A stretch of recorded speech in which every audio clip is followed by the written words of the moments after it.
Welcome to Retail Retold, the stories behind how that store landed in your neighborhood. I'm Chris Ressa, in conversation with the people and stories shaping retail and real estate. Brought to you by DLC.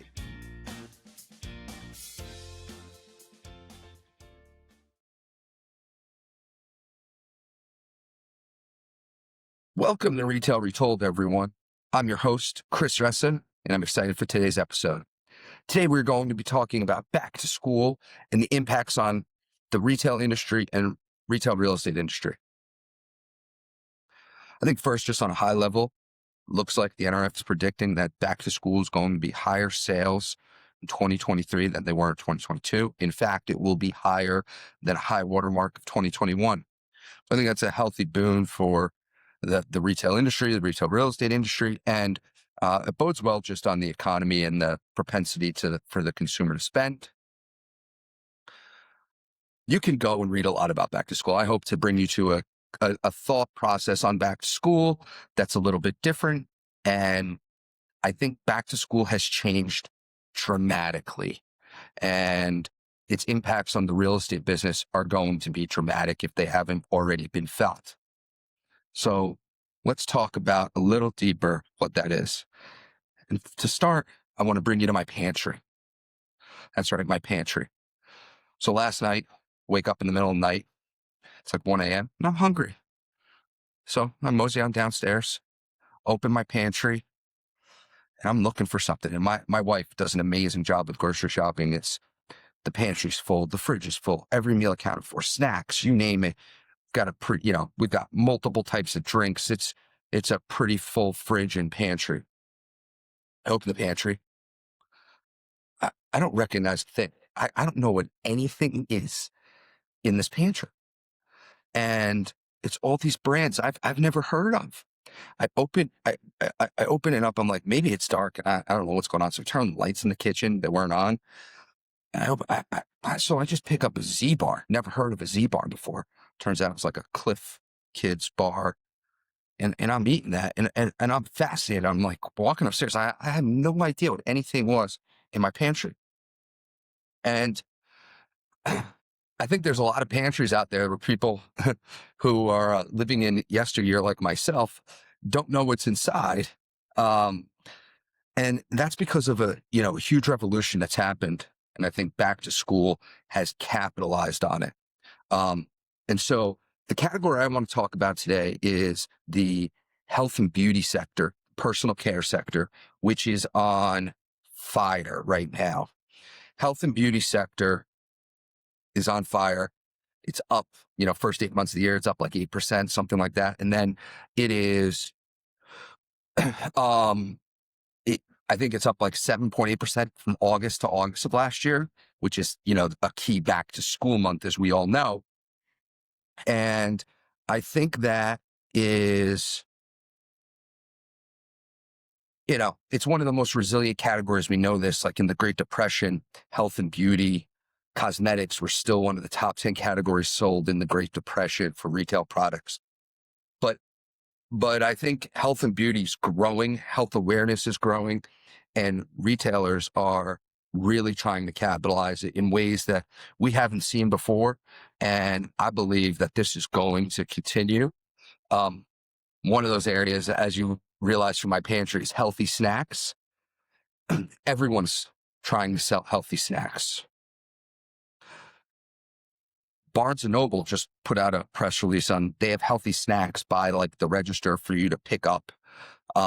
Any which way a retailer could use back to school and provide a product that is top of mind today is what they're doing. In the health and beauty sector, everyone's kind of trickling into this sector now. I use Barnes & Noble as a proxy. And I think, shopping centers that have a diverse health and beauty lineup are going to be high traffic centers. That could be food. That could be, jewelry. That could be anything where someone might dub it as a health and beauty, right? That it could be, the hair salon, but health and beauty is definitely a traffic driver today. anything related to it. And retailers know that, and they wanted to capitalize that on the back to school where people are prepared to spend, and they are doing that. I've seen some amazing things by the grocers, right? Whether it's Publix has uh, recipes for back to school they call them the smart recipes for school days. And they're all like healthy little tidbits.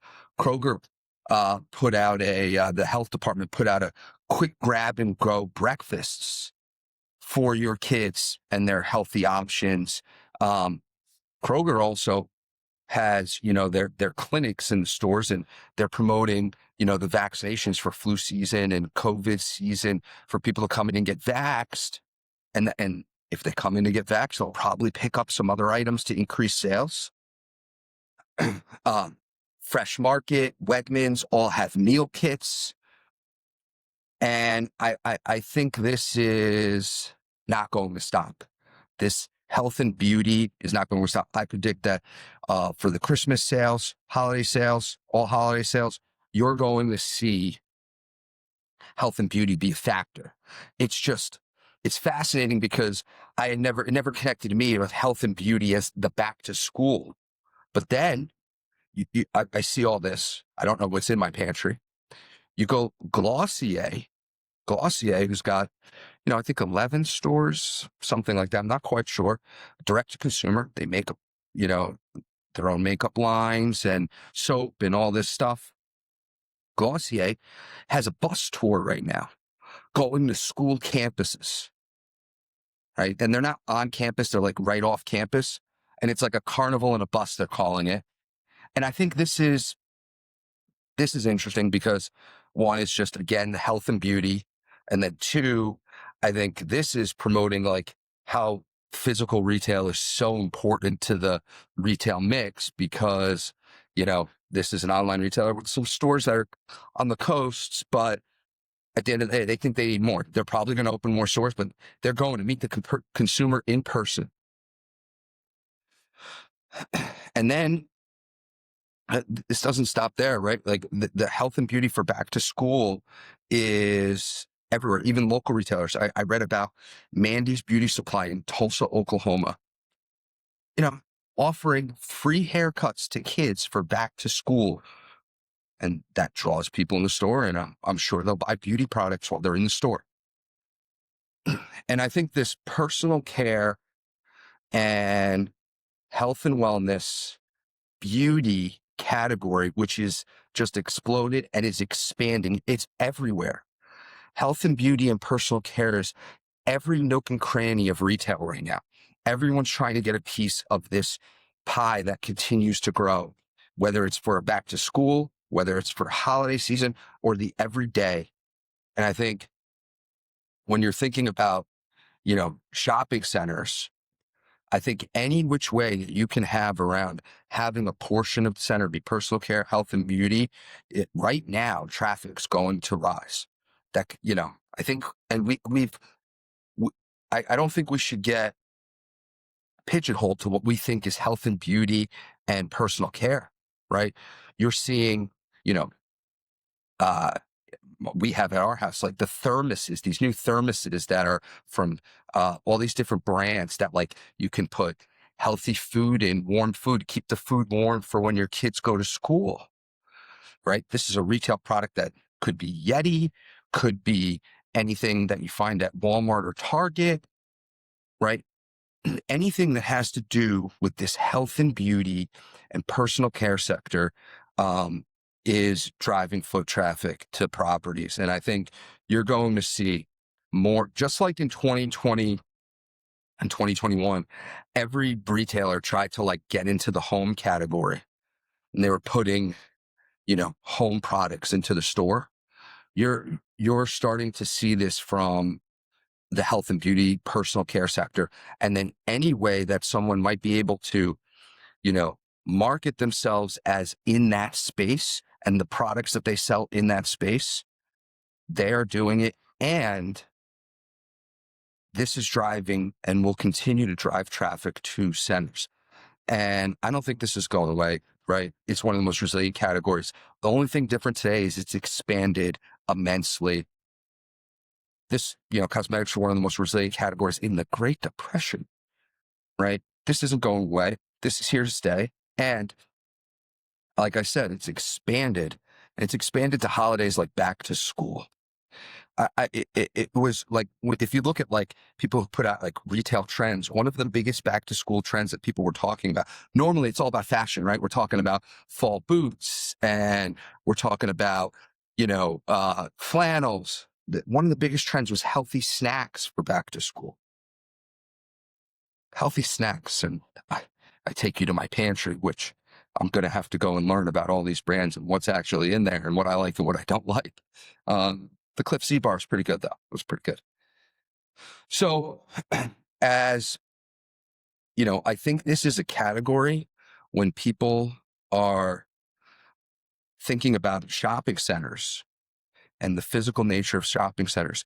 People always looked at beauty yet as, a very closed sector to, cosmetics brands, and they're great. Ulta, Sephora, Glossier. These are great brands.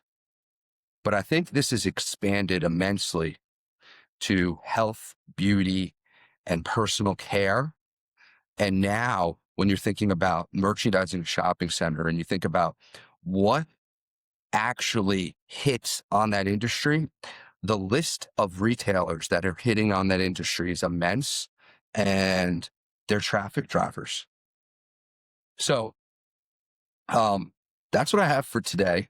Short episode on back to school, but I think the real point of this was, about the health, beauty, and personal care segment of retail.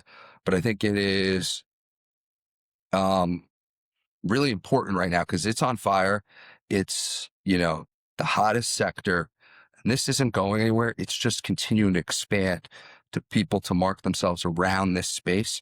And it is a traffic driver for retail properties. And I'm excited for this sector.